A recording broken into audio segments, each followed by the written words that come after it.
మన పూర్ణిమలో కళ్యాణం కమనీయం సేల్స్ ప్రతి 15,000 రూపాయల కొనుగోలుపై కంచి కాటన్ శారీ ఉచితం.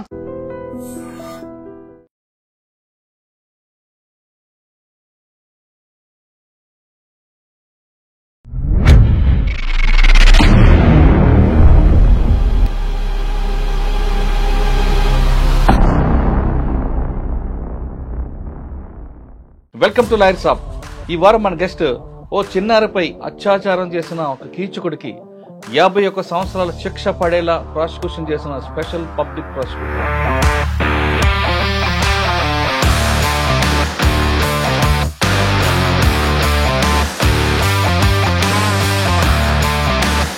ఈ profession by chance by choice? By chance వచ్చింది సార్. మా నాన్నగారు సాధారణమైన కానిస్టేబుల్గా సార్ మన 51 ఇయర్స్. దీంట్లో ఏమవుతుందంటే సార్, అమ్మాయి 10th క్లాస్ చదువుకుంటుంది. ఒక 12 days నుంచి అన్ఈజీగా ఉంటుంది. అది అబ్జర్వ్ చేస్తారు మా మదర్. ఏందమ్మా ఎందుకు ఇంత డల్గా ఉన్నావు, ఏమైంది అది అని చెప్పేసి అని అంటే రివ్యూలు చేస్తారు. ఏమని, నేను బస్ ఎక్కే క్రమంలో నేను బస్ స్టాండ్ కాడ దింపుతారా అని చెప్పేసి నన్ను ఫోర్స్ఫుల్గా బండి మీద ఎక్కించుకున్నాడు. బండి మీద ఎక్కించుకొని తీసుకొని సెక్చువల్గా నన్ను అడ్వాంటేజ్ తీసుకున్నాడు, నన్ను పాడు చేసిన అని చెప్పేసి వాళ్ళ మదర్ బాధ మొత్తం చెప్పేసరికి in the process of investigation మొత్తము అఫెన్స్ ఎక్కడ జరిగింది. ఇంకొక కేసులో తల్లి కూతురు కూడా, తల్లికి ఆ నేరస్తునికి లీగల్ ఇంటిమేసీ ఉంటుంది సార్. తండ్రి చనిపోతాడు పాపకి. ఈ అక్యూజ్ నేరస్తుడు ఏం చేస్తాడంటే సార్, 14-15 years ఉంటుంది సార్. అమ్మాయిని ఎట్టి పరిస్థితుల్లో లోపరుచుకోవాలని ఒక ప్రీ ప్లాన్తో వాళ్ళ మదర్ని ఎట్లా కన్విన్స్ చేస్తారు సార్. తాళి కట్టేస్తాడు. తాళి కట్టేసిన తర్వాత అమ్మాయి మీరిద్దరు, వాళ్ళ మదరు నువ్వు అతను ఇద్దరు భార్య భర్తలే, మీరిద్దరు ఇన్నే ఉండని చెప్పేసి ఆ తల్లి పోయి బయటకు తలిపేసుకుని బయటకు వెళ్ళిపోతారు. వెళ్ళిన క్రమంలో న్యూడ్ వీడియోస్ తీసేసి నేను చెప్పినట్టు వినకుంటే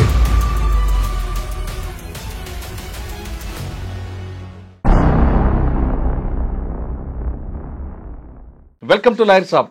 ఈ వారం మన గెస్ట్ ఓ చిన్నారిపై అత్యాచారం చేసిన ఒక కీచకుడికి 51 సంవత్సరాల శిక్ష పడేలా ప్రాసిక్యూషన్ చేసిన స్పెషల్ పబ్లిక్ ప్రాసిక్యూటర్. పేరు Vemula Ranjith Kumar garu, special public prosecutor, POCSO court, Nalgonda. Ranjith Kumar గారికి ఎలాంటి కేసు వచ్చినా, పర్టికులర్గా పోక్సో కేసు కానీ వస్తే ఖచ్చితంగా ఆయనకి శిక్ష పడేలా ప్రాసిక్యూషన్ చేయడం అనేది ఆయనకు స్టైల్. ఇన్వెస్టిగేషన్ ఆఫీసర్ ఇచ్చిన ఫైల్ని కోర్టులో వాదించే ముందు ఒకసారి వెరిఫై చేసుకోవడం, అందులో ల్యాబ్స్ ఉంటే వాళ్ళని పిలిపించి సరిదిద్దడం ఆయనకు స్టైల్. ఆ విధంగా చేయబట్టే పోక్సో కేసులో ఎక్కువ కన్వెక్షన్ వచ్చిన కేసులు వేముల రంజిత్ కుమార్ రికార్డులో కనిపిస్తుంటాయి. అటువంటి వ్యక్తి 51 సంవత్సరాల శిక్షతో పాటు చాలా కేసుల్లో పోక్సో కేసులో శిక్షలు తీసుకొచ్చారు.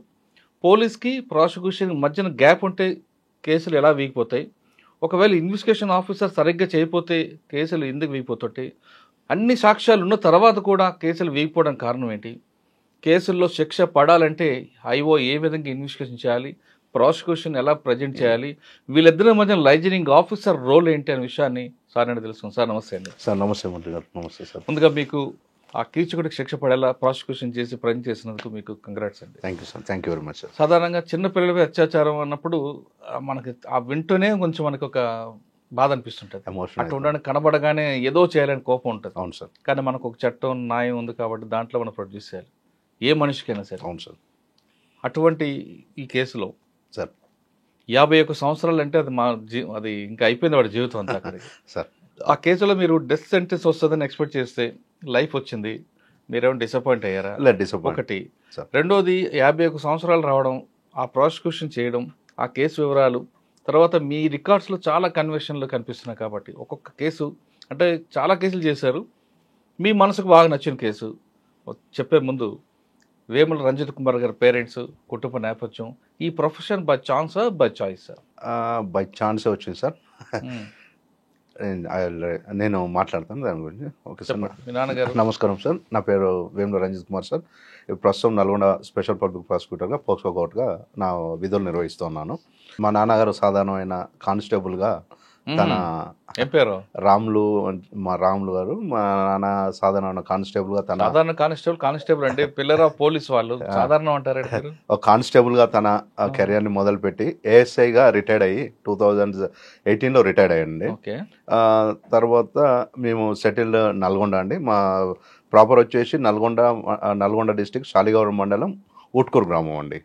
సో అక్కడి నుంచి మా నాన్నగారు ఉద్యోగరీత్యా మేము నల్గొండలో సెటిల్ అయినాం. నా ఎడ్యుకేషన్ వచ్చేసి primary section Nalgonda public school Nalgonda అండి. తర్వాత మళ్ళా నాకు హైదరాబాద్ పబ్లిక్ స్కూల్ రామంతపూర్లో సీట్ రావడం జరిగింది. అక్కడ మళ్ళీ ప్రైమరీ సెక్షన్ హయ్యర్ సెక్షన్ అక్కడ చదువుకొని మళ్ళా పరిస్థితుల రీత్యా నేను మళ్ళీ బ్యాక్ టు నల్గొండకు రావడం జరిగింది. నల్గొండ నెక్రకల్ మండలంలో AVM స్కూల్లో 10th దాకా కంప్లీట్ చేసుకొని ఇంటర్మీడియట్ నల్గొండలో చేసుకున్నాను సార్. ఇంటర్మీడియట్ చెప్పడం ఏంటంటే ఇంటర్మీడియట్ నేను ఫెయిల్ సార్. ఇంటర్ ఫెయిల్ అయినాను సార్. ఇంటర్ ఫెయిల్ అయినాక 2 years గ్యాప్ తీసుకొని మళ్ళీ నా కెరియర్ని మళ్ళీ స్టార్ట్ చేసుకున్నాను సార్. నేను నిజాం కాలేజ్లో డిగ్రీ కంప్లీట్ చేశాను. నిజాం కాలేజ్లో డిగ్రీ కంప్లీట్ చేసేసి ఎంఏ సైకాలజీ తోటి నేను కౌన్సిలర్గా సెటిల్ అవుదామనే ఒక ఉద్దేశం ఉండే సార్. అన్ఫార్చునేట్లీ 2009లో మా బ్రదర్ నా తర్వాత మేము ముగ్గురము నా తర్వాత మా బ్రదర్ అక్యూట్ మైలర్ లుకేమియా తోటి చనిపోతాడు. చనిపోయిన క్రమంలో వాడు LLB ఫైనల్ ఇయర్ ఉస్మానియా యూనివర్సిటీలో ఉండే సార్. సో మా ఫ్యామిలీకి ఆ రోజులో మాకు అడ్వకేట్ రావాల్సిన పరిస్థితి కూడా ఉండేది. మా ఫాదరు రైటిస్ట్గా కానిస్టేబుల్ ఇక్కడికి వచ్చిండే, కానీ మా కుటుంబంలో మా తాతలు మా బాబాయ్ వీళ్ళందరికీ కమ్యూనిస్ట్ బ్యాక్గ్రౌండ్ ఉండే. ఆ రోజు ఉన్న పరిస్థితుల్లో కమ్యూనిస్ట్ బ్యాక్గ్రౌండ్లో మనకు ఊర్లో మన వాళ్ళకు ఇట్లా మన ఫ్యామిలీ నుంచి కూడా ఒక అడ్వకేట్ ఉండాలి అనే ఒక ఉద్దేశంతో నేను బేసికల్గా ఇంగ్లీష్ మీడియం ఉండడం వల్ల మా ఫాదరు మా బాబాయ్ వీళ్ళందరూ నువ్వు ఇంగ్లీష్ మీడియం కాదు ఎందుకు నువ్వు చేయొద్దు అనే ఎంకరేజ్మెంట్ చేశారు. సో మా తమ్ముడు ఎక్కడైతే వదిలిపెట్టిండో దాన్ని నేను తీసుకున్నాను. 1 year గ్యాప్ కూడా BEd కంప్లీట్ చేసినాను సార్. దాని తర్వాత లా సెట్ రాశాను. కాకతీయ యూనివర్సిటీ లా కాలేజ్లో LLB కంప్లీట్ చేసేసుకొని 2013లో నా ఎన్రోల్మెంట్ అయిపోయింది సార్. 2013 నుంచి 2024 దాకా యాజ్ అడ్వకేట్గా నల్గొండలో ప్రాక్టీస్ చేశాను. నల్గొండలో ప్రాక్టీస్ చేసిన క్రమంలో 2024లో ఈ టెన్యూర్ పీపీస్కి సంబంధించి నోటిఫికేషన్ వచ్చింది సార్. ఫస్ట్ ఆఫ్ ఆల్ ఆ నోటిఫికేషన్లో నన్ను నామినేట్ చేయడం, ఒక ప్యానల్లో 5 పేర్లు 6 పేర్లు పంపించడం జరిగింది సార్. మా జిల్లా జడ్జి గారు నా మీద ఒక నమ్మకంతో యాజ్ ఎ డిజబుల్గా యాజ్ ఎ ఫిజికల్ ఛాలెంజ్ పర్సన్గా he has given one opportunity to prove myself. మీరు అక్కడ రాకముందు కొంతకాలం ప్రాక్టీస్ చేశారు. అవును సార్. ఆ ప్రాక్టీస్ ఎవరి దగ్గర ప్రాక్టీస్ చేశారు? ఫస్ట్ మీరు తీసుకున్న కేసు ఏంటి సార్? నేను ప్రాక్టీస్ చేసింది మునగాల నారాయణరావు సార్. మా గురువు గారు ఇప్పటికీ మా పితృ సమానులు అని చెప్పేసి నేను ఎప్పటికప్పుడు తన దగ్గర నా బ్లెస్సింగ్స్ తీసుకుంటాను. మీకు నేను ప్రాసిక్యూటర్గా ఉండి కూడా మా ఆఫీస్ సొంత ఆఫీస్లో కన్విక్షన్ తీసుకున్నా సార్. గురువుతోటే ఎదుర్కొన్నాను సార్. దాంట్లో కూడా కన్విక్షన్ తీసుకున్నాను సార్. మేము స్పోర్టివ్గా తీసుకుంటాము. మా సార్ ప్రతి దగ్గర నాకు గైడ్ చేస్తుంటాడు మునగా నారాయణరావు. నేను ఫస్ట్ కేసు మర్డర్ కేసు తీసుకున్నాను సార్. మర్డర్ కేసు మా ఊరుకు సంబంధించిన మర్డర్ కేసు. దాంట్లో కొద్దిగా టెక్నికల్ ఎవిడెన్స్ ఇవన్నీ ఉండడం కొద్దిగా సెమీ కాంటెస్ట్ అయింది సార్. సో బేసికల్గా దాన్ని మా గురువుగారు చెప్పిన ఒక గైడ్ లైన్స్ తోటి నేను కేసు కూడా అక్యూటల్ చేయించుకున్నాను. అక్యూటల్ అయింది అంటే ల్యాబ్స్ ఎవరిది అక్కడ? ఇన్వెస్టిగేషన్ కదా సార్. వీళ్ళు ఎవిడెన్స్ చెప్పడంలో కొద్దిగా మాకు అక్కడ. సార్ ప్రొఫెషన్లోకి వచ్చారు, మీ తమ్ముడు ప్లేస్లో కంటిన్యూ అయ్యారు. అవును సార్. ప్రొఫెషన్లోకి వచ్చాక చాలామంది 3 గోల్స్ వస్తారు. ఒకటి కమర్షియల్గా, ఒక సర్వీస్ మోటో, ఒకటి ప్రొఫెషనల్గా. ఈ మూడిట్లో మీరు ఏం తెచ్చుకుని వచ్చారు? సార్ నేను ఫస్ట్ ఆఫ్ ఆల్ సర్వీస్ మోటోనే తీసుకున్నాను సార్. స్టార్టింగ్ ఫ్రమ్ మా ఆఫీస్ బేసికల్గా సర్వీస్ మోటో ఉండడానికి కారణం ఏంటంటే నా కుటుంబ నేపథ్యం సార్. మా కుటుంబ నేపథ్యంలో కూడా సర్వీస్ మోటోనే వర్క్ చేశారు. దాని తర్వాత మా ఆఫీస్ కూడా సర్వీస్ మోటోనే ఉన్నది సార్. మీరు చెప్తున్నారు నారాయణరావు సార్ ఫీజు సార్ మా దగ్గర ఫీజు లేవు సార్, మేము కష్టంలో ఉన్నాము అని చెప్పేసి అంటే క్లయింట్కి భోజనం పెట్టి ఇచ్చేసి నల్గొండ బాలగోపాల్ అంటారు సార్. ఇక మీకు చెప్పేది ఏమున్నది, నల్గొండ బాలగోపాల్ నారాయణరావు సార్ అని చెప్పేసి మాకు పేరు ఉన్నది. సో ఆ సార్ నుంచి నేర్చుకునేది కూడా మేము సర్వీస్ మోటోగానే చేసినాం సార్. మర్డర్ కేసులో ఎక్విటల్ తీసుకొచ్చారు. తర్వాత 498A 2 చిన్న ఎక్సైజ్ కేసెస్ ఇవన్నీ నేను ఒక కన్విక్షన్ ఒక్క దాంట్లో నేను తీసుకున్నాను సార్. కన్విక్షన్ కూడా నా కేసులలో పడ్డాయి సార్. జేజేబీ యాక్ట్లో చిన్న పాపని ఇట్లా చేసింది సార్. చేసిన దాంట్లో డిఫెన్స్కు there is no defence for మా పాక్సో కేసెస్. సార్ మీరు చేస్తున్న టైంలో 498 చేశారు సార్. 498లో కొంతమంది తీసుకుంటారు, ఫైల్ తీసుకుంటారు, కోర్టుకు రారు, డబ్బులు తీసుకుంటారు, తిప్పుతుంటారు, ఇలా వాయిదాలు నడుస్తుంటాయి. వీళ్ళు వాయిదాలకి అమ్మాయి అంటే విక్టిమ్ వెళ్ళకపోతే ఆ కేసు కొలాప్స్ అవుతుంది అనే భయంతో కొంతమంది వెళ్తారు, కొంతమంది వెళ్ళలేకపోతుంటారు. లేదు అవతల పార్టీతో కొల్యూట్ అయిన అడ్వకేట్ ఆమెకు రాకుండా డేట్లు చెప్పకుండా ఉంటారు. ఇటువంటి ఇష్యూ వచ్చినప్పుడు ఆ క్లయింట్ నా ఫైల్ నాకు ఇవ్వండి అంటే ఎన్ఓసి కావాలి. అవును సార్. ఎన్ఓసి ఇవ్వాలంటే మొత్తం ఫీజు అంతా చెల్లించాలా, లేదు అంతవరకు చెల్లించిన ఫీజుతో సరిపెట్టుకోవాలా? ఆ రెండింటికి ఇవ్వకపోతే, ఎన్ఓసి ఇవ్వకపోతే బార్ కౌన్సిల్ కంప్లీట్ చేయొచ్చా సార్? దీంట్లో ఇప్పుడు రీసెంట్గా వచ్చిన కొన్ని సైడ్ జడ్జిమెంట్స్ ఉన్నాయి సార్. డైరెక్ట్ ఎన్ఓసి అనేది క్లయింట్ ఒక ఇష్టం. నాకు నా వకీల్ గారిని నేను చేంజ్ చేసుకుంటానని చెప్పేసి తన ఇష్టపూర్వకంగానే వెళ్తున్నాడు సార్. ఇవి బయట కొన్ని డైరెక్ట్ చెప్పుకుంటే క్లయింట్ ఇష్టపూర్వకంగా నేను ఆన్ రికార్డ్లో నేను వేరే వకీల్ని తీసుకొచ్చుకున్నానంటే ఇట్స్ ఆ ఎన్ఓసి మీద పెద్ద అదేం లేదు సార్. లేదా అదేం లేదు, గతంలో ఉండే, ఇప్పుడు అదేం లేదు సార్. కానీ కొంతమంది అడ్వకేట్లు సో ఇది తెలవక కొంతమంది అడ్వకేట్లు అవతల పార్టీతో ములాఖాత్ అవ్వడం, కలిసిపోవడం వల్ల అంటే మీ ప్రొఫెషన్ మీద ఉన్న నమ్మకాన్ని చెడగొట్టే వాళ్ళు క్రెడిబిలిటీ పోతుంది సార్. 100% క్రెడిబిలిటీ పోతుంది. అట్లాంటిది మా దగ్గర నేనున్న 10 సంవత్సరాలలో నేను మరీ ఎక్కువ చూడలేదు సార్. ఎదురవుతుంటారా మీకు? అది సార్ ఒకవేళ ఆ సంఘటన జరిగింది అనుకోండి, వెంటనే ఎవరికి కంప్లైంట్ ఇవ్వాలి సార్? నాకు ఈ క్లయింట్ మోసం చేశాడు, నా అడ్వకేట్ మోసం చేశారు, బార్ కౌన్సిల్ రిప్రజెంటేషన్ చేసుకోవాలి sir. Bar council disciplinary action కింద తనకు మేము ఇవి నోటీసులు ఇస్తారు. నోటీసులు ఇచ్చిన తర్వాత నేను అది చేయలేదు అని చెప్పేసి బర్డన్ ఆఫ్ ప్రూఫ్ నేను మీద ఉంటుంది సార్. మనం అలిగేషన్ చేసిన పర్సన్ మీద కూడా దాని సారాంశం ఖచ్చితంగా చూపెట్టాల్సి వస్తుంది సార్. ఓకే, నెక్స్ట్ 10 year పీపీకి వచ్చారు సార్. రాగానే ఫస్ట్ కేసు ఏం తీసుకు సార్? ఇవే సార్ పోక్సో కేసు. అన్ని పోక్సో కోర్టే. ఐఎమ్ స్పెషల్లీ అపాయింట్ యాజ్ అనే పోక్సో స్పెషల్ పీపీ సార్.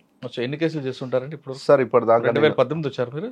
లేదు sir, 24 October October 24 sir. October 24 October 14 sir. October 14 24 24 sir. ఇప్పుడు ఎంతవరకు ఎన్ని చేస్తుంటారు? 12 కన్విక్షన్స్ సార్. మొత్తం కేసులు అండి? మొత్తం కేసులో 39-40 కేసెస్, అప్రాక్సిమేట్లీ 40 to 50 కేసెస్ ఉన్నాయి సార్. 50 కేసులు 12 కన్విక్షన్స్ సార్. మరి మిగతా అన్ని యాక్చువల్ అయిపోయా? అవన్నీ కాంప్రమైజ్ అయినాయి సార్. వాళ్ళు బయట అవుట్ ఆఫ్ కోర్టు సెటిల్మెంట్ చేసుకుంటారు. దాంట్లో కొంతమంది మ్యారేజ్ చేసుకున్నారు సార్. మ్యారేజ్ చేసుకున్న మ్యారేజ్ అంటే అక్యూజ్డ్ విక్టిమ్. అవును, కరెక్టే. వాళ్ళిద్దరు మ్యారేజ్ చేసుకుంటారు. పోక్సో కింద మైనర్ కదా అమ్మాయి? అంటే మేజర్ అయినాక మ్యారేజ్ చేసుకుంటారు సార్. ఇది అవి ఒక 10-15 వెళ్ళిపోయినాయి సార్. అవి 10-15 తప్పు చేశానని చేసుకున్నాడా? లేదు, ఇష్టం ఉండి చేసుకున్నారు సార్. కొన్ని తప్పని పరిస్థితిలో చేసుకున్నారు సార్. పనిష్మెంట్స్ వేసుకొని. ఆ విధంగా ఒక కేసు గుర్తుందా మీకు సార్? రీసెంట్గా నిన్ననే సార్ నాకు ఒక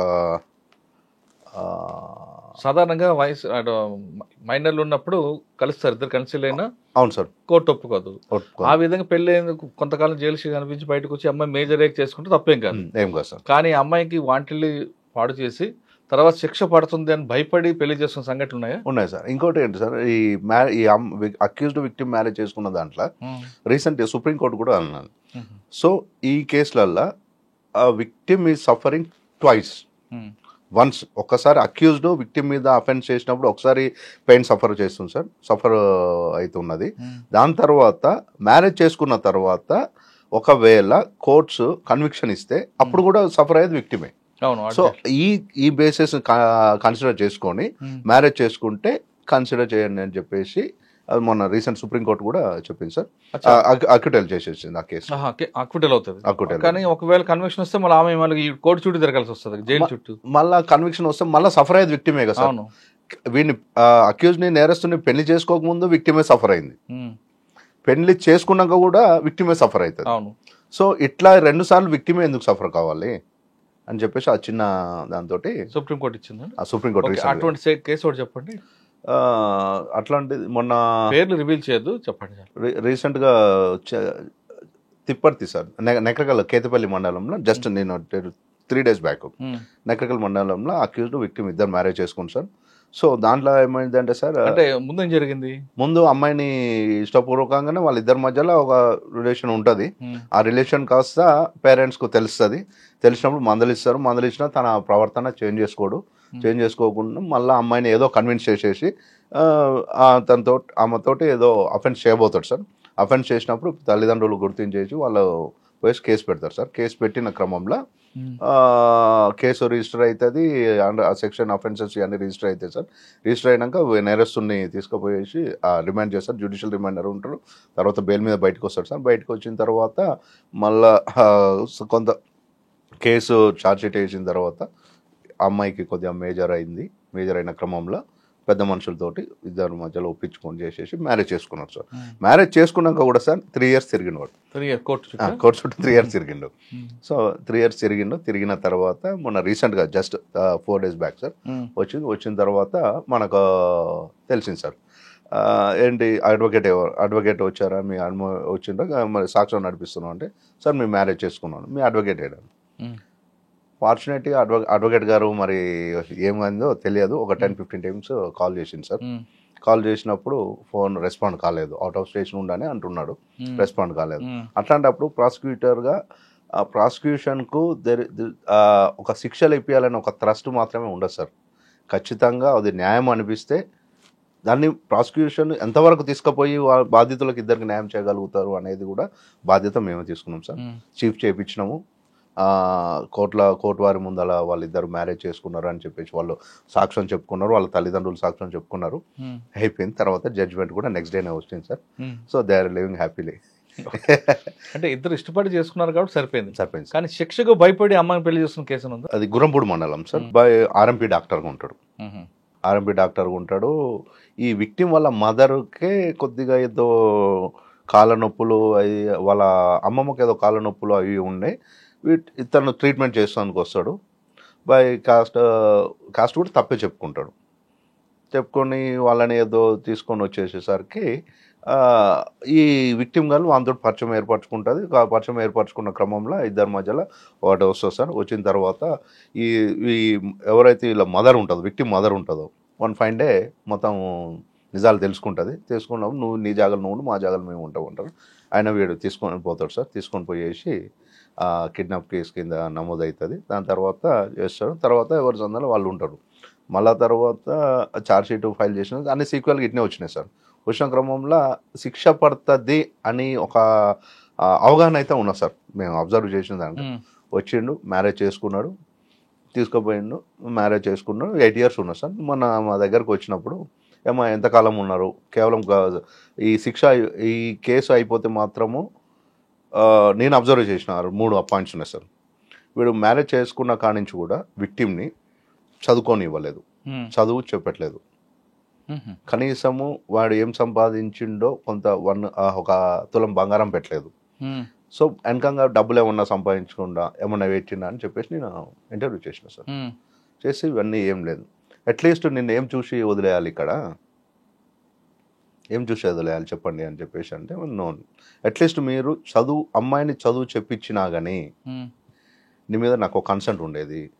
ఇప్పుడు నేను సాక్ష్యం చెప్పిస్తున్నది అంటే విక్టిమే తనంతలా తానే వచ్చేసి, సార్ నా భర్త సార్, నేను ఇప్పుడు తనని పెళ్లి చేసుకున్నాను, ఇప్పుడు మేమిద్దరం అయితే కలిసి విడిపోయి అయితే ఉండలేము సార్, ఖచ్చితంగా నేను తనతోటి ఉంటానప్పుడు విక్టిమే అదే న్యాయం కావాలన్నప్పుడు మనం ఏం చేస్తాం సార్, అదే కంప్లీట్ చేసినాం సార్. ఇప్పుడు 51 years సార్. ఇది ప్రాసిక్యూషన్లో నాకు ఒక మైల్ స్టోన్ సార్. ఇది దీంట్లో ఏమవుతుందంటే సార్, అమ్మాయి 10th class చదువుకున్న క్రమంలో వీడు పరిచయం అవుతుంది. ఇది కేసు వచ్చేసి 5/12/2021 రోజు విక్టిమ్ మదరు కంప్లైంట్ చేస్తారు సార్. దీంట్లో దాని కాంటెంట్ ఏమని ఉంటుందంటే సార్, ఒక 12 days నుంచి నా పాప డైలీ వాళ్ళ పాపకు intermediate first year Thipparthi model స్కూల్లో ఇంటర్మీడియట్ ఫస్ట్ ఇయర్ చదువుతుంది సార్. చదువుతున్న క్రమంలో ఒక 12 days నుంచి అన్ఈజీగా ఉంటుంది. అది అబ్జర్వ్ చేస్తారు మా మదరు. ఏందమ్మా ఎందుకు ఇంత డల్గా ఉన్నావు, ఏమైంది అది అని చెప్పేసి అని అంటే రివ్యూలు చేస్తారు.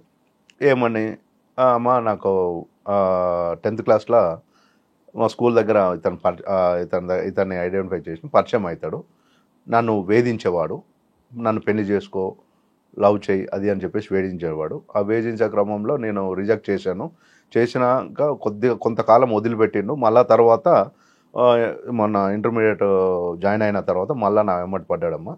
నేను బస్ ఎక్కే క్రమంలో నేను బస్ స్టాండ్ కాడ దింపుతారా అని చెప్పేసి నన్ను ఫోర్స్ఫుల్గా బండి మీద ఎక్కించుకున్నాడు.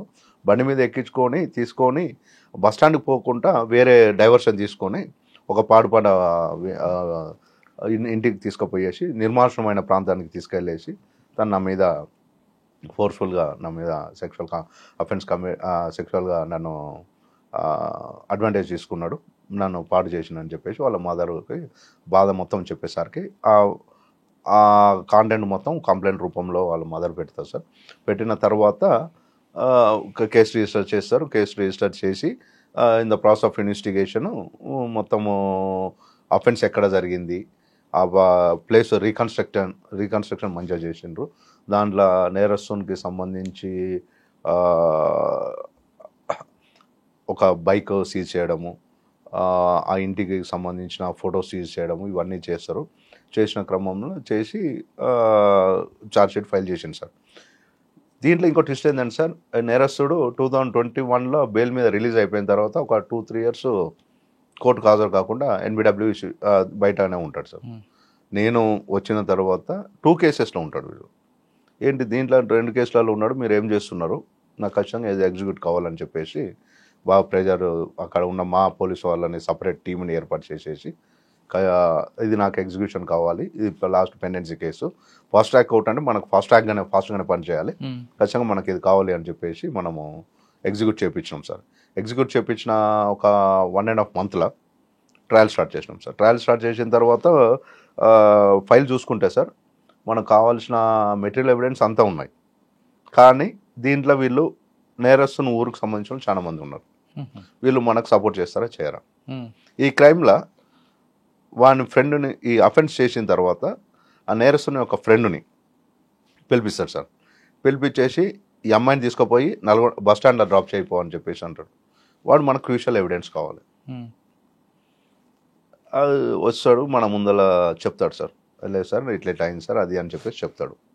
చెప్పిన తర్వాత బెంచ్ మీద ఓతు తీసుకున్న తర్వాత బాబు చెప్పు ఏం జరిగింది చెప్పు, వీళ్ళు ఏమవుతారు నాకు ఎవరు తెలియదు అంటారు. ఆడొక ట్విస్ట్ పడ్డా సార్. మనం బేసికల్గా అన్ని చెప్తాడని మనం ఎక్స్పెక్టేషన్స్ తోటి వచ్చినప్పుడు మెయిన్ విట్నెస్సే మనకు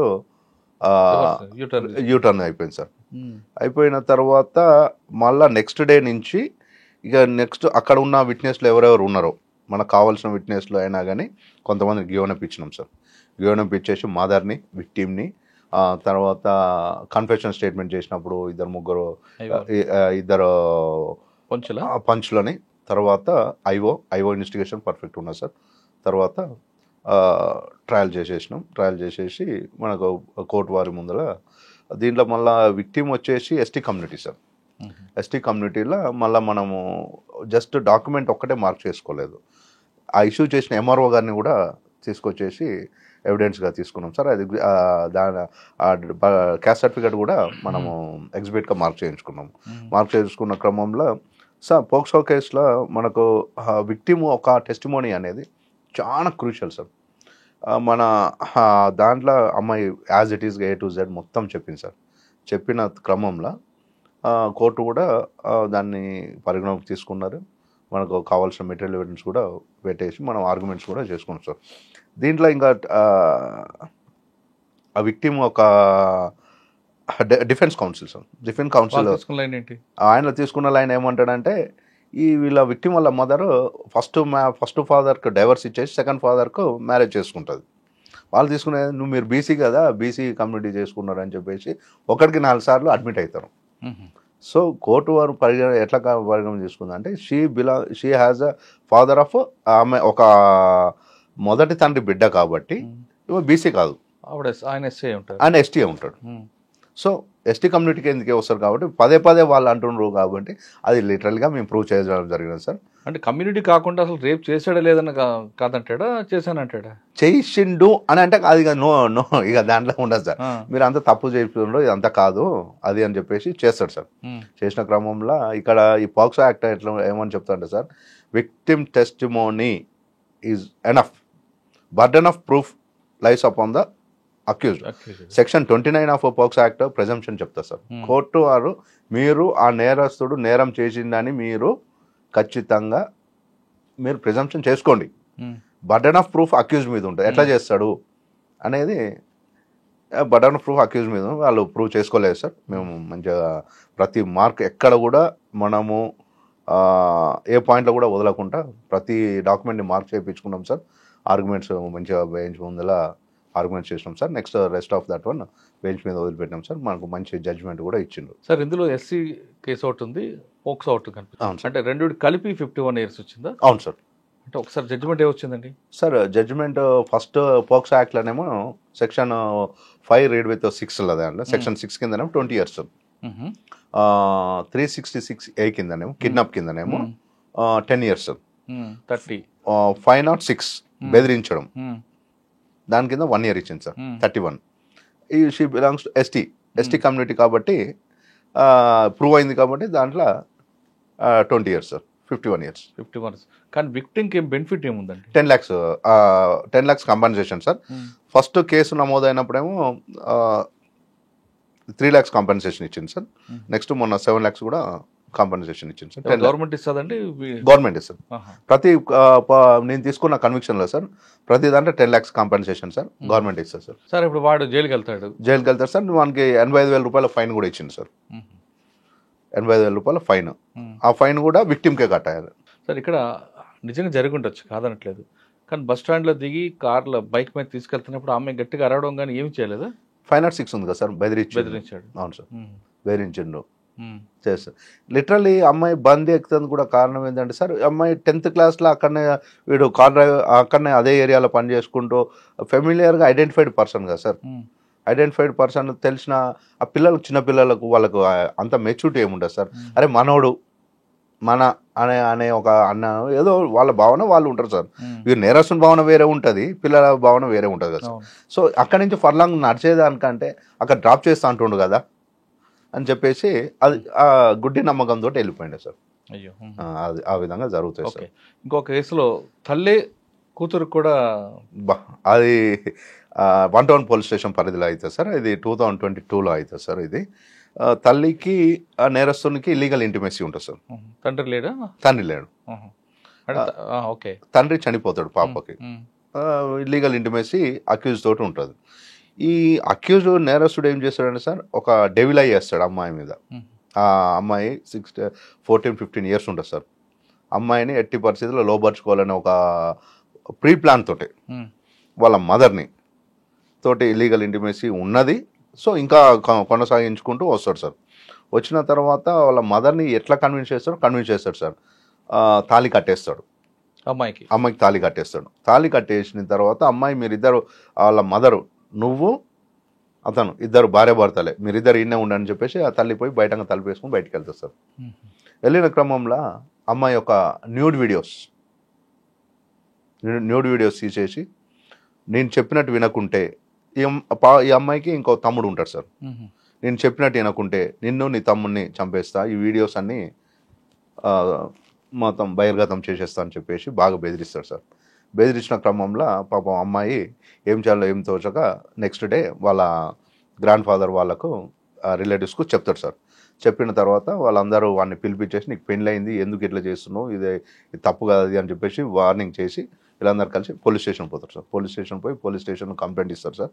కంప్లైంట్ ఇస్తే దాంట్లో section 5 Clause 6 section 5 read with section 6 కింద పోక్సో యాక్ట్ కింద ఇది నమోదవుతుంది సార్. ప్లస్ బెయిల్ ఇచ్చిన దానికి కూడా 506 కింద కేసు నమోదవుతుంది సార్. అంటే ఇందులో 376 కూడా ఉందా? అవునా సార్. ప్రతి పోక్సో యాక్ట్లో 376, సెక్షన్ 5, సెక్షన్ 6, సెక్షన్ 3, సెక్షన్ 4 ఉన్నదంటే ఖచ్చితంగా 376 ఉంటుంది సార్. 354, 353 కూడా ఉంది కదా? 354 సార్. 354 సార్. 354 వస్తేనేమో సెక్షన్ 11, 12 అట్లా వస్తుంది సార్. సో దీంట్లో ఏమైనా హరాస్మెంట్ ఉంటుంది సార్. 354లోనేమో హరాస్మెంట్ ఉంటుంది సార్. 376లోనేమో ఇంటర్ కోర్స్ ఉంటుంది సార్. అది దీంట్లో ఇంటర్ కోర్స్ ఉంటుంది సార్. అమ్మాయిని న్యూడ్ వీడియోస్ అన్నీ తీసి మన ఇన్వెస్టిగేషన్ ఆఫీసర్ చేసిన ఒక బ్యూటిఫుల్ ఏంటంటే సార్, అవన్నీ ప్రిజర్వ్ చేస్తాడు. ప్రిజర్వ్ చేసి సిడి రూపంలో కోర్టు వారికి ఇచ్చేస్తాడు, కోర్టుకు సబ్మిట్ చేస్తాడు. మనం 65B కింద కూడా వాటిని మొత్తము ఐడెంటిఫై మార్క్ చేయించుకుంటాం సార్. మార్క్ చేయించుకొని కోర్టులో మనం ఆర్గ్యుమెంట్స్లో at the time of arguments court వారిని ప్రేయర్ చేస్తాము. సిడీస్ కూడా పర్సనల్గా జడ్జి గారు లోపల అవి కూడా చూడమని చెప్పేసి ప్రేయర్ చేస్తాం సార్. చూసిన తర్వాత అవి MO1గా MO1, 2, 3గా మార్క్ చేపిస్తాం సార్. మెటీరియల్ ఆబ్జెక్ట్స్ కిందనేమో సిడీస్ని మార్క్ చేపిస్తాం సార్. ప్లస్ వీళ్ళు రెంటెడ్గా ఉన్న ఇంటిని గూగుల్ మ్యాప్స్ ద్వారా వాళ్ళు అక్కడ అఫెన్స్ జరిగిన ప్లేస్ను కూడా టెక్నికల్గా గూగుల్ మ్యాప్స్ ద్వారా దాన్ని ఫొటోస్ ఇవన్నీ తీసుకొని పోయేసి చేయడం జరిగింది సార్. దాంట్లో మంచి కన్విక్షన్. తల్లికి 22 years కన్విక్షన్ సార్. వీనికి నేరస్తులు 26 years కన్విక్షన్ సార్. ఇద్దరు జైల్లో ఉన్నారు. ఇద్దరు జైల్లో ఉన్నారు సార్. అందులో డిఫెన్స్ తీసుకున్న లైన్ ఏంటి? డిఫెన్స్ తీసుకున్న లైన్ ఏంటి అంటే, మీరు కావాలనే తప్పు చెప్తుంటావు, ఇట్లాంటివి చేయలేడు అని చెప్పేసి డిఫెన్స్. దీంట్లో ఇద్దరు కౌన్సిల్స్ ఉంటారు సార్. ఒక ఆమెనేమో డిఫెన్స్ తీసుకున్న కౌన్సిల్ ఏంటంటే సార్, నువ్వే ఒక అతన్ని ప్రేమిస్తున్నావు కాబట్టి, నీ తల్లి వద్దన్నది కాబట్టి నువ్వు కావాలని తప్పుడు సాక్ష్యం చెప్పినావు అని చెప్పేసి అంటారు. నేనేమన్నా డిఫెన్స్ తీసుకున్నా అంటే, ఎస్ తల్లి తప్పు చేసింది, తన విక్టిమ్ తప్పు చేసింది, తల్లిగా బాధ్యత ఏం చేయాలి? మందలించడంతో పాటు ఎవరైతే సస్పెక్టెడ్గా ఉన్నాడో వాళ్ళ మీద కేసు పెట్టాలి. వాడు ఎవడని అడిగారు మీరు? వాళ్ళు పేరుతో సహా చెప్పిండ్రు. ఆయన మీద కేసు పెట్టాలి. ఆయన మీద కేసు పెట్టకుండా వీళ్ళు అఫెన్సివ్ చేస్తే ఎట్లా అని చెప్పేసి నేను ఈ ప్లీడ్ తీసుకున్నా సార్. టెక్నికల్గా వాళ్ళకే సెట్ చేసి పెట్టేసి. సార్ మీరు తీసిన కేసుల్లో అంటే చదువుకున్న వాళ్ళ, చదువు లేని వాళ్ళ, అంటే వాళ్ళకి చట్టం మీద అవగాహన లేక చేశారా? సరే, పోక్సో కేసులలో 80% చట్టం మీద అవగాహన లేక జరిగిన అఫెన్సెస్ చాలా ఉన్నాయి సార్. ఇప్పుడు తల్లి కేసులో తల్లికి తెలుసు కదండి, తప్పు అని తెలుసు, తన కూతురే ఈ విధంగా పెట్టడం బాధ అనిపించేది ఆవిడ. సార్ నాకు ఆకలికి కామానికి రెండింటి మధ్యలో తేడా లేకుండా ప్రవర్తిస్తున్నారు సార్. దీంట్లో కామంలో తోటి ఇట్లా అదే ఉండదు సార్. సో ఆకలికి కామానికి ఆ టైంలో ఇది చేయాలి అంటే చేసే సైకాట్రిక్గా ఇట్లా సైకాలజీ చేశారు కదా సార్. నెక్స్ట్ ఇంకో కేసు ఉంది కదా, మీకు బాగా నచ్చిన కేసు సార్? నేను బాగా నచ్చిన case, victim literally she has waited for 9 years sir for justification. 9 years literally wait చేసింది సార్. ఎర్లీ 2013లో కేసు స్టార్ట్ అవుతుంది సార్. ఇది మిర్యాలగూడ సబ్ డివిజన్లో ఉంటుంది సార్. ఇది 2013లో నమోదైంది సార్. 2014లో ఛార్జ్షీట్ వేస్తారు సార్. ఛార్జ్షీట్ వేసిన తర్వాత మొత్తము వాళ్ళు ప్రాసెస్ ఆఫ్ ఇన్వెస్టిగేషన్ మొత్తం రెడీగానే ఉంటుంది సార్. డిఎన్ఏ మ్యాచ్ కాదు, డిఎన్ఏ మ్యాచ్ కాదు సార్. డిఎన్ఏ ఎందుకు మ్యాచ్ కాలేదు అంటే, దానికి ఆ కాడ ఉన్న వాళ్ళ శక్తి మేరకు వాళ్ళు ఎక్కడ ఏం చేసిండో మనమైతే చెప్పొద్దు సార్. అలా వాళ్ళు వచ్చింది సార్. వచ్చిన తర్వాత డిఎన్ఏ రాలేదు. డిఫెన్స్ కౌన్సిల్ కూడా అదే తీసుకుంది సార్. ప్రాసిక్యూషన్ అక్కడ దాకా పోయింది, ఎయిమ్స్ దాకా పోయిండ్రు సార్. ఎయిమ్స్ దాకా పోయినా కానీ they got the same result. So DNA match కాలేదు కాబట్టి ఇది చేయండి అని చెప్పేసి అంటారు. నేనేమంటారు సార్, డిఎన్ఏ మ్యాచ్ కాదు, అసలు కేసు బ్రీఫ్ ఏంటంటే, ఈ అమ్మాయిని మ్యారేజ్ చేసుకుంటా కంటిన్యూస్గా 3 months సెక్షువల్ ఇంటర్కోర్స్ చేస్తాడు సార్. సెక్షువల్ పార్టిసిపేషన్ చేస్తాడు. తర్వాత అమ్మాయి కన్సీవ్ అవుతుంది. కన్సీవ్ అయినాక నీకు నాకు ఏం సంబంధం, ఏం చేసుకుంటా చేసుకోపో అంటే కమ్యూనిటీ పెద్దల కాడ పంచాయతీ చేస్తారు సార్. వీడు చెప్తే వినట్లేడమ్మా, మీరు కూడా పోయి కేసు పెట్టండి అని చెప్పేసి పెద్దలు కూడా పంపిస్తారు. వాళ్ళు చెప్తే సార్ ఎంత ఇల్లిటరేట్స్ అంటే, వాళ్ళకు పొద్దునట్టు లేస్తే ఒక చిన్న గుడిసె సార్, 40 గోర్లు ఉంటాయి సార్. అవి తీసుకొని వాటిని మేపుకొని మళ్ళీ ఇంటికి వచ్చి ఇదే తెలుసు సార్. చాలా అమాయకులు, వాళ్ళకు ఎక్కడికి పోవాలి ఏం చేయాలనేది కూడా ఉండదు సార్. సో వాళ్ళు పోలీస్ స్టేషన్ పోయేసి కేసు పెడతారు సార్. కేసు పెట్టిన క్రమంలో ఛార్జ్షీట్ కూడా ఫైల్ చేస్తారు సార్. ఒక 9 సంవత్సరాలు ఎక్కడ ఏం టెక్నికల్ ల్యాబ్స్ తోటో మరి వీళ్ళతోటి ఏం జరిగిందో 9 సంవత్సరాలు జరిగింది సార్. నేను ఎంటర్ అయ్యేసరికి ఆ కేసు నా ముందర ఆర్గ్యుమెంట్కి వచ్చింది సార్. ఆర్గ్యుమెంట్కి వచ్చిన తర్వాత డిఫెన్స్ కౌన్సిల్ మొత్తం తీసుకున్నా సార్. డిఫెన్స్ కౌన్సిల్ తీసుకున్న క్రమంలో సార్ నేను దాంట్లో డిపోజిషన్ చూసిన సార్. వాళ్ళు PW1కు 2కు 3కి ఒకటే చెప్తారు సార్. PW2 విక్టిమ్ గర్ల్ని ఎగ్జామిన్ చేసినప్పుడు నీకు ఇంకా 3-4 తోటి సంబంధం ఉన్నదని చెప్పేసి చేస్తాడు సార్ డిఫెన్స్. ఓకే, నేను అదే తీసుకున్నా. నా ఆర్గ్యుమెంట్స్లో కూడా వీళ్ళు డిఫెన్స్ కౌన్సిల్ సస్పెక్టెడ్గా 4%, 3% చూపెట్టిండ్రు. దే ఫెయిల్డ్ వాళ్ళు ఫెయిల్ అయ్యారు, వాళ్ళు సస్పెక్టర్స్గా చూపెట్టిన దాంట్లో వాళ్ళు ఫెయిల్ అయ్యారు. సో ఇది కూడా ఒక మోడెస్టీ ఆఫ్ ఉమెన్ కిందనే వస్తుంది. ఇది ఒక అమ్మాయిని ఇట్లా చేయడం తప్పు అని చెప్పేసి నేను బెంచ్ వారి ముందర కన్విన్స్ చేశాను సార్. కన్విన్స్ చేసిన తర్వాత డిఫెన్స్ కౌన్సిల్ డిఎన్ఏ లేదని వస్తాడు సార్. డిఎన్ఏ లేదని అంటే నేను ఒకటే మాట జడ్జి గారికి ఒకటే చెప్పాను, దీంట్లో ఇది భార్యాభర్తల పంచాయతీ కాదు, తండ్రి కొడుకుల పంచాయతీ కాదు, డిఎన్ఏ పంచాయతీ చేస్తుంది. ఇది ఒక అమాయకమైన మైనర్ బాలిక మీద కంటిన్యూషన్గా సెక్షువల్ ఇంటర్కోర్స్ చేసినా చేయలేదా అనే దాని మీద నేను పోయినా sir. Sunil versus state of Madhya Pradesh ఒక సైటేషన్ ఉండే సార్, పారా 8లో చెప్తుంది, if DNA comes favour to the accused, DNA అక్యూజ్డ్కు ఫేవర్గా వస్తే రిమైనింగ్ మెటీరియల్ ఎవిడెన్స్ ఏదైతుందో అది కన్సిడర్ చేయండి అని అంటుంది సుప్రీంకోర్టు సైటేషన్. అది వేసి కూర్చున్నాం sir. 22 years conviction sir. Super. తర్వాత కాకపోయినా సార్ దీంట్లో ఒకటి సార్, పాక్సో యాక్ట్లో ఏమంటుంది, మైనర్ విక్టిమ్ గర్ల్ని వాడు అడ్వాంటేజ్ తీసుకున్నా తీసుకోలేదా, చాలు తీసుకోండి. ఇంకా దీంట్లో డిఫెన్స్ వాళ్ళు ఏమంటారంటే సార్, ఒకవేళ నీ కడుపులో పెట్టే పాపకు డిఎన్ఏ చెక్ చేసుకోపో, డిఎన్ఏ చెక్ చేసుకుంటే మ్యాచ్ అయితే నేను చేసుకుంటాను అంటాడు. దాంట్లో నేనేమన్నా అంటే సార్, ఒక సస్పెక్టెడ్గా has taken some precautions, is not denying the intercourse deny చేయట్లేడు, సస్పెక్టెడ్గా ప్రికాషన్ తీసుకుండానే ఒక సస్పెక్ట్ అనేది చూపెట్టినా నేను. డౌట్ ఆఫ్ బెనిఫిట్ వాళ్ళ మీద వదిలిపెట్టినా సార్. డౌట్ ప్రూవ్ చేసుకోవాల్సింది డిఫెన్స్. ఓకే, ఒకవేళ ప్రికాషన్ తీసుకున్నా ఇంటర్కోర్స్ వచ్చింది కదా, ఇంటర్కోర్స్ చేసుకున్నా కదా సార్. ఇంటర్కోర్స్ చేశాడు, ప్రెగ్నెన్సీ ఉంది కదా అమ్మాయికి, ఉన్నది. మరి ఎవరిదై ఉండొచ్చు? 100% వాళ్ళది ఉండదు సార్, బాబుదే ఉండదు, ఈ నేరస్తుందే ఉండదు. నేను ఎందుకు మరి మ్యాచ్ సార్ మ్యాచ్ అవ్వలేదు దీంట్లో ఫైల్ మ్యాచ్ అవ్వడం కారణం ఏంటంటే సార్, కొన్ని డిఎన్ఏ ప్రొఫైల్స్ ఏమవుతుందంటే యాన్సిస్టర్స్కి కూడా కొన్ని వస్తుంటాయి సార్. టెక్నికల్గా పార్షియల్లీ మ్యాచ్ అని వస్తుంటాయి, కొన్ని ఏమో యాన్సిస్టర్స్ అవి వస్తుంటాయి సార్. అట్లా ప్రొఫైల్ అక్కడ అవ్వట్లేదు, మ్యాచ్ అవ్వట్లేదు అంటే టెక్నికల్గా చిన్న ఏదో ఉండే సార్. మొత్తానికి అయితే అందులో మ్యాచ్ కాకపోయినా విక్టిమ్ గర్ల్ మీద అడ్వాంటేజ్ తీసుకుండు కదా సార్, నేరం చేసిండు కదా సార్. చాలు, అది చాలు. సాధారణంగా పోక్సో కేసులో కంప్లైంట్ చాలు కదండి, సైంటిఫిక్ ఎవిడెన్స్ ఇవన్నీ అవసరం లేదు అనుకుంటా. Victim testimony is enough sir. Victim ఒక్క చెప్పింది అని అంటే క్లోజ్ సార్. సో దాంట్లో 22 years కన్విక్షన్ ఇప్పించింది సార్, 10 lakhs కాంపెన్సేషన్ ఇప్పించింది సార్. 10 lakhs కాంపెన్సేషన్, 35,000 ఫైన్ కూడా సార్. నేరస్తుడు 35,000 కట్టాలి, 10 lakhs గవర్నమెంట్ ఇవ్వాలి సార్.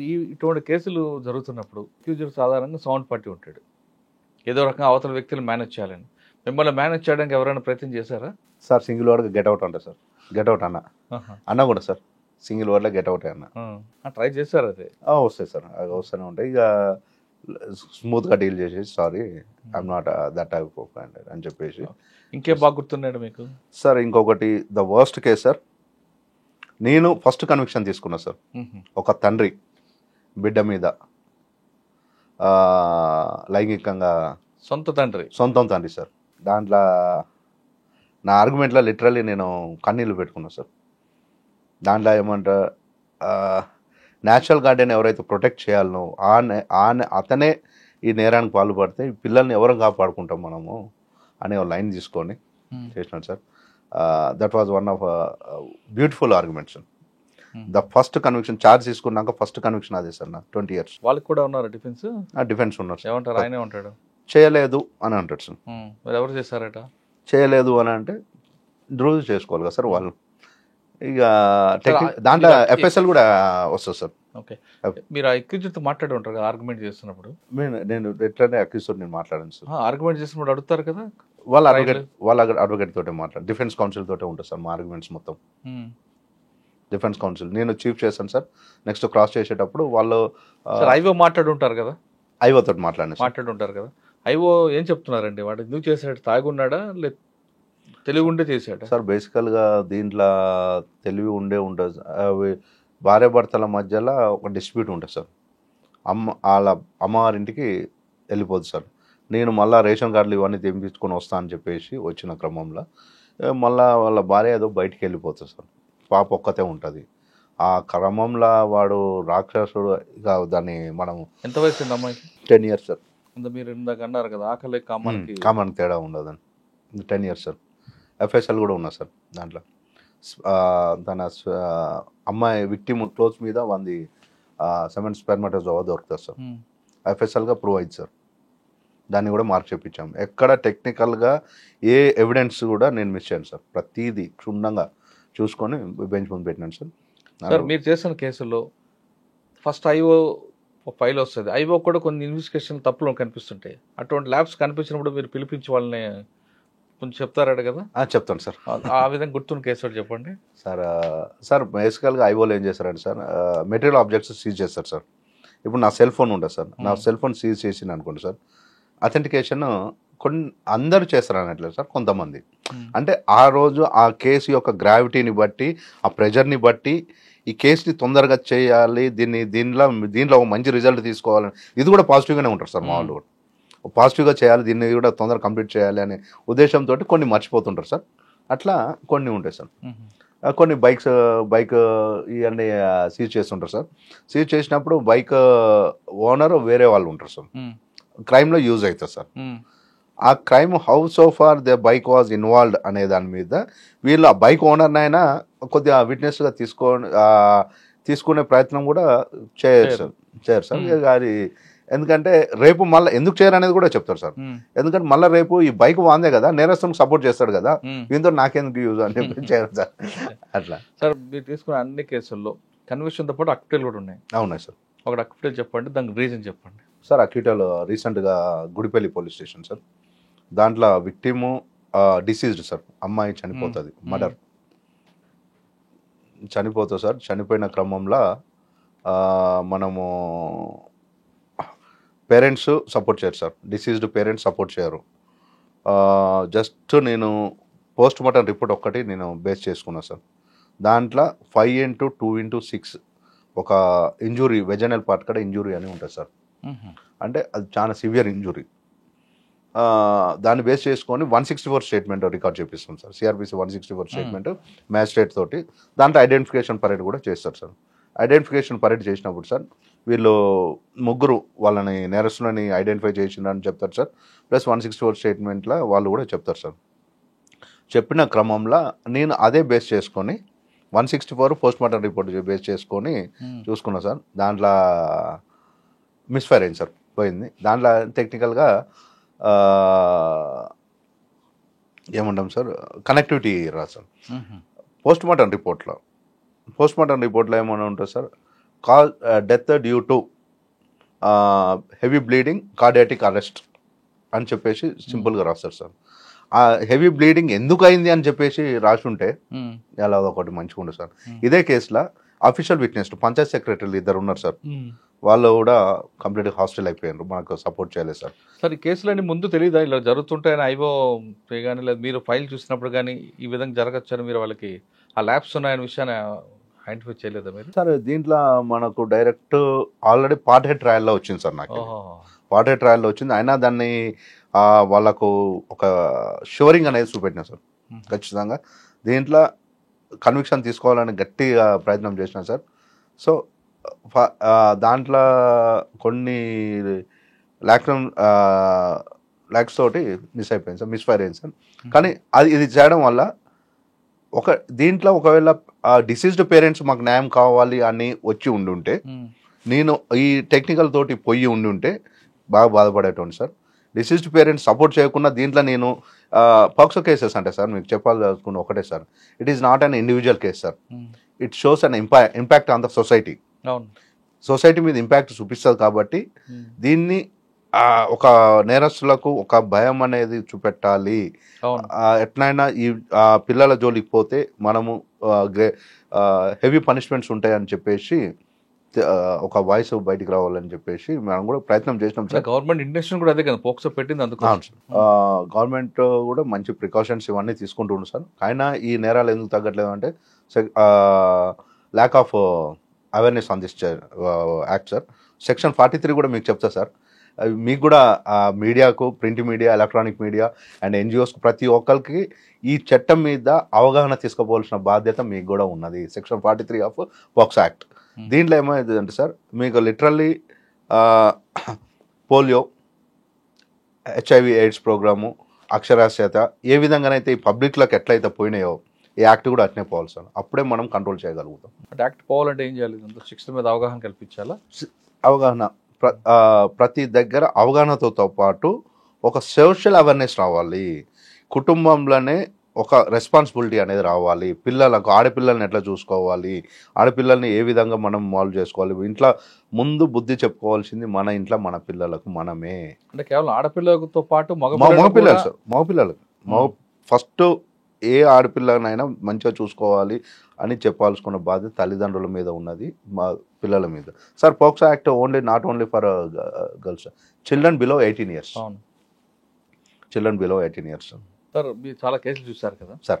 ప్రాసిక్యూషన్కి పోలీస్కి మధ్యన గ్యాప్ ఉంటే ఎలాంటి నష్టం జరుగుతుంది, గ్యాప్ లేకపోతే ఎలాంటి బెనిఫిట్ ఉంటుంది? సార్ గ్యాప్ లేకుంటే ఇప్పుడు నేను తీసుకొచ్చిన కన్విక్షన్స్ ఉన్నాయి కదా సార్. సార్ 2020లో నల్గొండలో పోక్సో కోర్ట్ ఎస్టాబ్లిష్ అయింది సార్. నేను క్యాల్కులేషన్లో తప్పు కాదు అనుకుంటే ఒక 4 or 5 కన్విక్షన్స్ వచ్చినాయి సార్. నేను 1 year పీరియడ్లో నేను 12 తీసుకొచ్చిన సార్. సూపర్. అంటే దీనికి మీకు పోలీస్ ఆఫీసర్లు కానీ లేదా కోర్టు లైజనింగ్ ఆఫీసర్ ఎలా సపోర్ట్ చేస్తుంటారు? సార్ నాకు మా జిల్లా ఎస్పీ గారు చాలా సపోర్టివ్గా ఉన్నాడు సార్. జిల్లా ఎస్పీ గారు సపోర్టివ్ ఉన్నాడు సార్. మాది 3 సబ్ డివిజన్లు ఉన్నాయి సార్.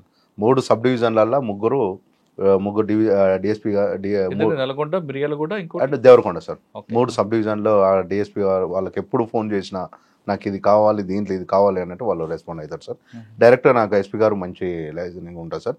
నాకు ఏదన్నా ఉన్నా సార్ దీంట్లో ఇది ఉన్నా సార్, ఎప్పుడు పోయిన అపాయింట్మెంట్ నాకు అపాయింట్మెంట్ కావాలి అని చెప్పేసి పోయి ఉంటే ఖచ్చితంగా ఎస్పీ గారు అట్లీస్ట్ 2-3 minutes టైం ఇస్తాడు సార్.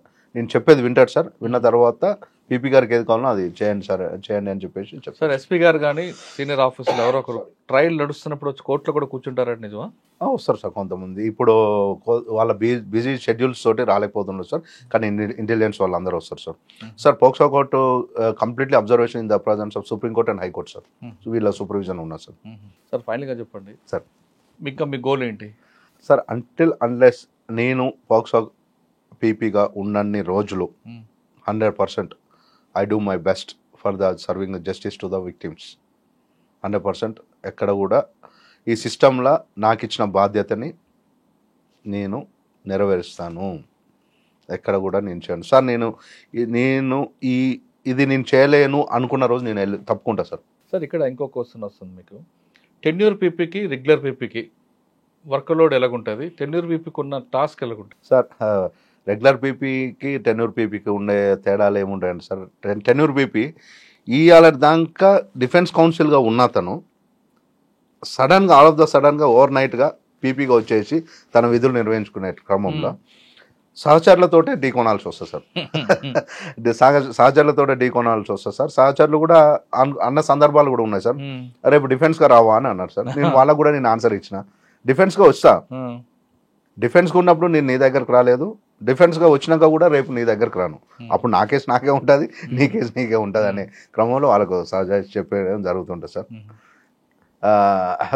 ప్రెజర్స్ చాలా ఉంటాయి సార్, చాలా ప్రెజర్స్ ఉంటాయి సార్. ఆ ప్రెజర్స్ అన్ని తట్టుకోగలిగి నిలబడగలిగితేనే ఈ రిజల్ట్స్ ఇవ్వగలుగుతాం సార్. ఓకే, కానీ కొంతమందికి టెన్యూర్ పీపుల్ అంటే కొంచెం చిన్న చూపు. అవును సార్, 100%. ఇది పొలిటికల్ ప్రెజర్తో వస్తారనో లేదా ఇంకా ఇన్ఫ్లుయెన్స్ యూజ్ చేసుకొస్తారనో సార్. అట్లీస్ట్ స్టార్టింగ్లో నేను నా కోర్టులో నాకు కాజ్ లిస్ట్ వస్తేందుకు కొద్దిగా టైం పట్టింది సార్. సో మాకు రెగ్యులర్ ఆఫీసర్ లేకుండా అప్పుడు వాస్తవానికి మాకు ఎంప్లాయీస్ కూడా సరే అక్కడనే కదా వచ్చి చేస్తారు కదా, అది గతంలో ఏదైతే జరిగిందో అదే జరిగింది సార్. సో నేను దాన్ని అంతా సెట్ చేసుకుంటాను, నాకు కొద్దిగా టైం పట్టింది సార్. ఎప్పుడు కాల్ చేస్తూ నా దగ్గరకు వస్తుంది సార్. మా సిడిఓలు అందరూ కూడా మంచి రెస్పాండ్ అవుతుంది సార్. సార్ మీకు ప్రాసిక్యూషన్ డైరెక్టర్ ఆయన నుంచి ఎలాగుంది మీకు సహకారం? సార్ ప్రాసిక్యూషన్ డైరెక్టర్ ప్రతి దగ్గర అప్రిషియేషన్ అనేది ఉంటుంది సార్. 100% అప్రిషియేషన్ ఉంటుంది సార్. నాకు వచ్చిన క్రమంలో సార్ నాకు 3 months 4 months బ్యాక్లో ఆన్లైన్లో ఎవ్రీ సాటర్డే, థర్డ్ సాటర్డే మాకు రిఫ్రెష్ ప్రోగ్రామ్స్ ఉంటాయి సార్. ఆన్లైన్లో, ఆఫ్లైన్లోనే ఉంటాయి సార్. మాకు నా యాక్ట్ మీద నాకు క్లాస్ లెక్చర్ ఇవ్వమని చెప్పేసి అంటే సరే అని చెప్పేసి నేను ఇచ్చినాను సార్. సో ఒక ప్రాసిక్యూటర్గా ఒక లెక్చర్ని డెలివరీ చేయమన్నాడు అంటే దే ఆర్ రికగ్నైజింగ్ మీ అనుకున్నాను sir. It's an appreciation sir. ఫైనల్గా మరొక క్వశ్చన్ సార్, ఈ ప్రొఫెషన్లో రావాలనుకున్న వాళ్ళకి మీరు ఇచ్చే మెసేజ్, ఎందుకంటే చాలా మందికి రాగానే డబ్బులు వస్తాయనే భావంతో వస్తుంటారు, మరి కొంతమంది డబ్బులు రావు ఎందుకు ఈ ప్రొఫెషన్ అనుకుంటారు. అటువంటి డైనమాలు ఉన్న వరకు మీరు ఇచ్చే మెసేజ్? సార్, ఈ ప్రొఫెషన్లకు రావాలి అని అనుకుంటే ఫస్ట్ ఆఫ్ ఆల్ దీని మీద ఒక ప్యాషన్ మీద రావాలి. నాకు ఇవ్వాలనే ఇది కావాలి అనే ఆలోచనతో రాకండి. ఖచ్చితంగా ఒక సీనియర్గా ఒక సీనియర్ ఆఫీస్కి వెళ్ళేసి సీనియర్ ఏం చెప్తుండో నేర్చుకోండి.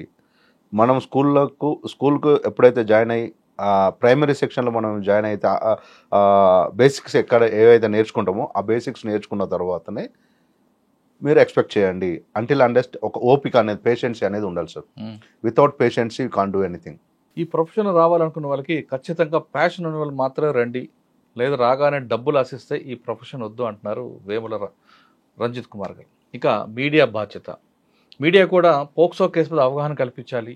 ముందుకు చాలా కేసుల్లో అవగాహన లేక చాలామంది నేరాలు పాల్పడుతున్నారు. కాబట్టి ఈ చట్టం మీద అవగాహన కల్పిస్తే పోక్సో కేసుల సంఖ్య తగ్గే అవకాశం ఉంటుందంటూ వేముల రంజిత్ కుమార్ చెప్తున్నారు. ఇది రంజిత్ కుమార్ గారితో ఎక్స్క్లూజివ్ ఇంటర్వ్యూ. వచ్చే వారం మరో గెస్ట్తో మళ్ళీ కలుద్దాం. అంతవరకు నమస్తే. Thank you very much sir. And for more videos, please subscribe to iDream. Please subscribe to iDream. Please subscribe iDream. And please subscribe to iDream. For more videos, subscribe to iDream. please like, share and subscribe to the channel. Congratulations, iDream. Subscribe to iDream. Subscribe to iDream. So subscribe to iDream Media. iDream ki iDream team andarki huge congratulations. Please subscribe iDream Media. Please subscribe to iDream. Subscribe iDream. Please subscribe to iDream. iDream అంటే నా కళల channel subscribe చేసుకున్న నోరు తిరుగుతలేదు. మీరైతే గంట గుర్తు కొట్టండి. For more such videos, please subscribe to iDream. Subscribe to iDream. Please subscribe to iDream. Please subscribe iDream Media. Please do subscribe to iDream. Please subscribe to iDream Media. For best entertainment and information, please subscribe iDream. And don't forget to subscribe to iDream.